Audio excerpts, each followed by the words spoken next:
Hey guys, in this video I'll show you a new roleplay Elementalist DPS build, which combines fire, ice and lightning themes. Not to be confused with the heavy attack Elementalist build, which is intended for solo, not group play.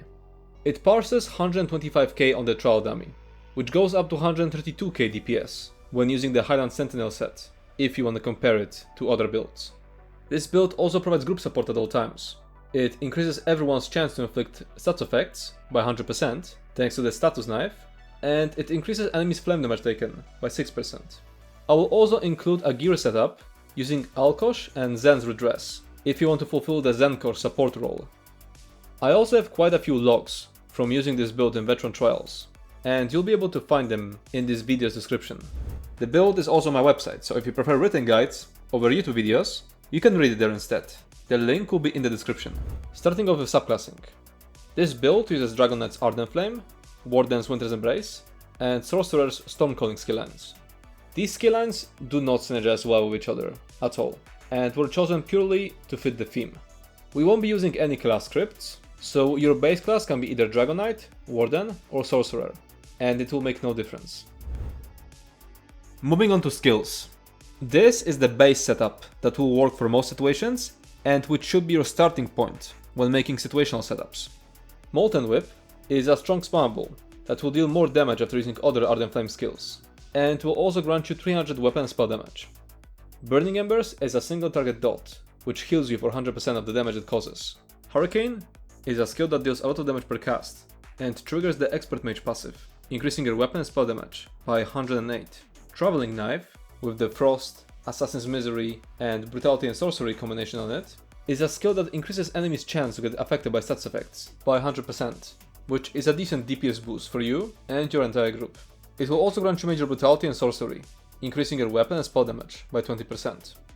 Barb Trap is a dot that will also apply Hemorrhage stats effect at the start, and grant you Manor Force buff, increasing your critical damage by 10%. It will also trigger the Slayer passive. Power Overload is an ultimate we won't be using most of the time, but will keep slotted on front bar for the passive 108 weapon spell damage from Expert Mage passive. When starting a fight with a lot of ultimates stored up, you can use Power Overload light attacks until you're at 250 ultimate, and only then cast Standard of Might. Flames of Oblivion is an ability that deals lots of damage per cast, and passively grants you Crucial Major Savagery buff, which increases your critical chance by 12%. It will also empower your Molten Whip. Arctic Blast is an ability with a higher chance to proc the Chilled stats effect, which deals increased damage thanks to the Glacial Presence passive. Engulfing Flames is an AoE dot that will empower your Molten Whip and increase enemies' flame damage taken by 6%. Stampede is a gap closer, which leaves a ground dot under your target, which will constantly proc your weapon damage enchantment and increase your direct damage done thanks to the Merciless Charge set. Winter's Revenge is a ground dot that deals massive damage when you count in the Chilled procs, triggered thanks to the skill's increased innate chance to proc stats effects. Standard of Might is an extremely strong ultimate that will deal AoE damage, increase all of your damage done, and decrease your damage taken. Try to stack up your dots before using it. So that was the base setup, but now I'm gonna show you a bunch of situational skills, which you can use to tailor this base setup to specific fights. Burning Embers is the first skill that has to go when you need to slot something situational, unless the situational skill specifically says that it's replacing something else, or unless you need the heal from Burning Embers. In that case, Winter's Revenge is the second skill that has to go. First situational skill is Elemental Susceptibility.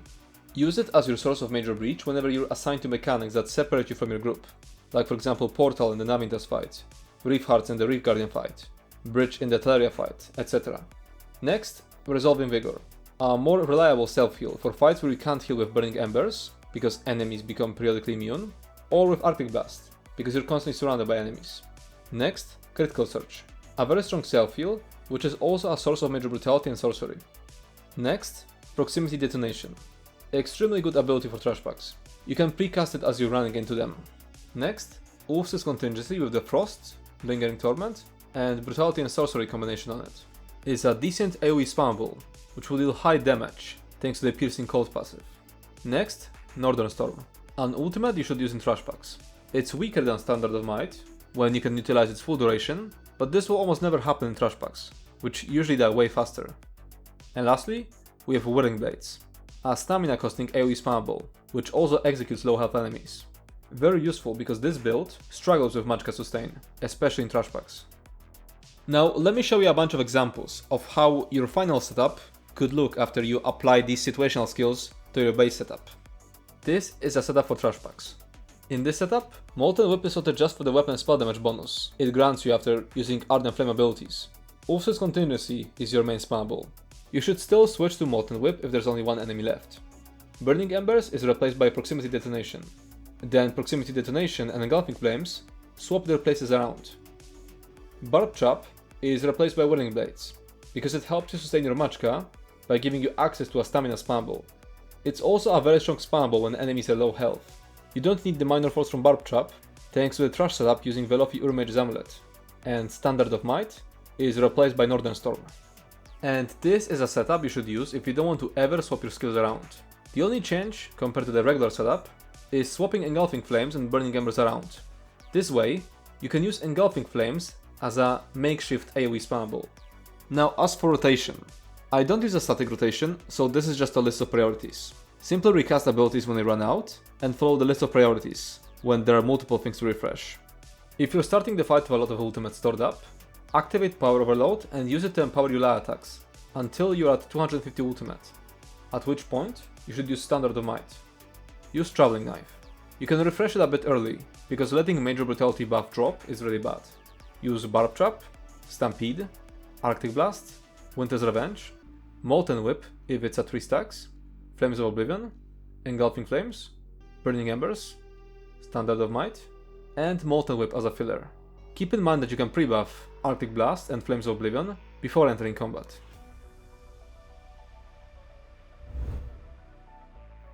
Now as for passives. I am now very quickly going through all of the passives you should get on the screen. You can either pause the video or look up this list on the website guide. Moving on to gear. This is a base setup that will work for most situations and which should be your starting point when making situational setups. Switching gear for trash packs isn't worth it unless you're using gear swap add-ons. So the base setup is Slivers of Null-Arca, Runecarver's Blaze, Zaan monster set, and Backbard Merciless Charge. When choosing different situational sets, you should usually replace Slivers of Null-Arca and Zaan. Runecarver's Blaze is very strong in both single target and AoE fights, so most of the times there's no point in replacing it.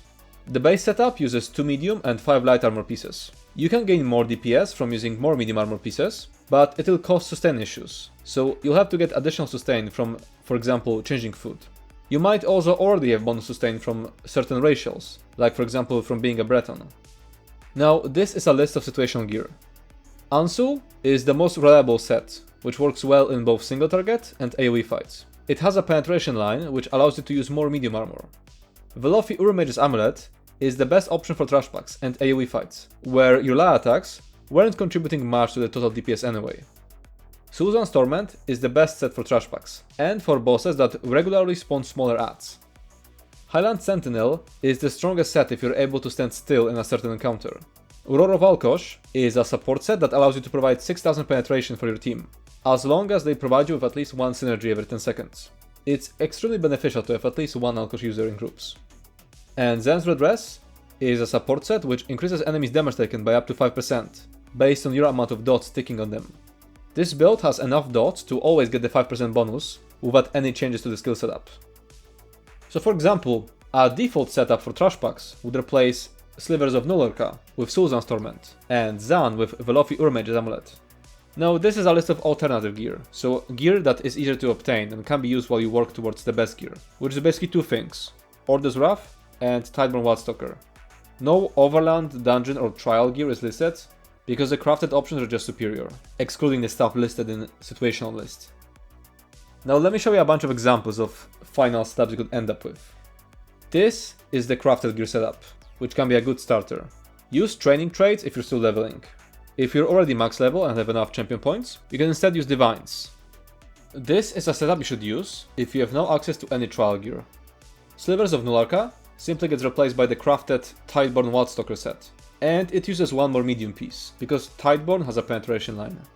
Now this is a more universal setup, which will do well in any fight, whether it's AoE or single target focused.